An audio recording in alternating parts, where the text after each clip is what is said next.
So a big part of the Republican National Convention was yesterday, and as some people did expect, it was a gigantic horror show. In fact, it was one of the most confused, ideologically on drugs, complete media circus that I've seen in quite a long time. And of course, a lot of it had to do with Donald Trump being there and people trying to have him removed. As you know, we saw that the leader of the Never Trump group threw his credentials on the ground and refused to continue.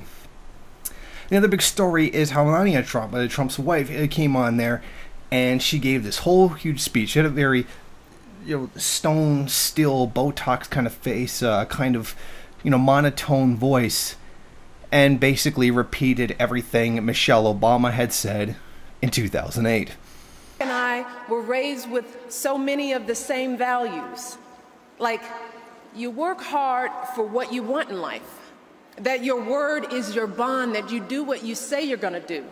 My parents impressed on me the values that you work hard for what you want in life, that your word is your bond, and you do what you say and keep your promise. That you treat people with dignity and respect, even if you don't know them and even if you don't agree with them. That you treat people with respect. They thought and showed me values and morals in their daily life. That is a lesson that I continue to pass along to our son.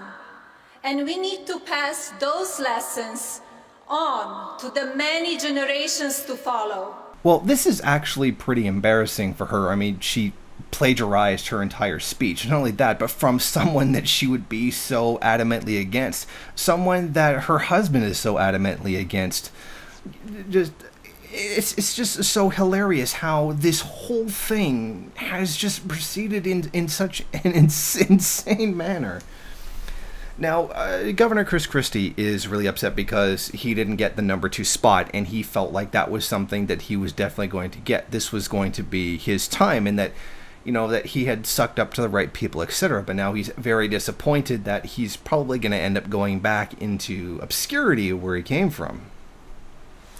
But the big news of the night, of course, the most entertaining thing of all, was the fact that Stephen Colbert had crashed the whole proceeding. Now, his whole spiel there was pretty funny. He came dressed as in the style of a character from The Hunger Games and proceeded to get on stage and give a few words. I haven't managed to hear what those words were, but they were probably funny. But it was really interesting the way he juxtaposed the Republican convention to the political situation in Panem, which is the country in the Hunger Games, and how he so overtly mocked. It's very, the Republican Party has always had a tendency towards fascism. He didn't do as much as I would like to have seen him do, but then again, he did get kicked out. But I did like the whole get-up that he had and the way that he had mocked it. To be perfectly honest, there's not much that we can say about the convention thus far that isn't, pointing out what a gigantic media circus it is, and is a tremendous symbol of the situation in conservative politics right now, where Trump, such a dangerous force towards what is generally considered conservatism, is taking up so much power, and there seems to be nothing that anyone can really do about it. I mean, they tried to vote him out, and it didn't work.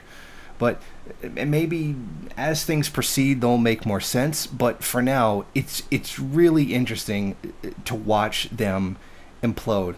This actually reminds me of the video, probably many of you have seen it, where the horse gets gored by a bull, and it goes crazy, and it starts running around in a circle with its intestines and all of its blood draining out of its body. The animal is just sent into a mindless panic as it literally falls apart. And I think that's a perfect image to sum up that Republican convention. Thank you for watching. Want to go ahead, rate, comment, subscribe, and share on various social media. And if you want, you can head over to my Patreon page and show your support. Or you could head over to the MRN bookstore and check out some of the latest books available.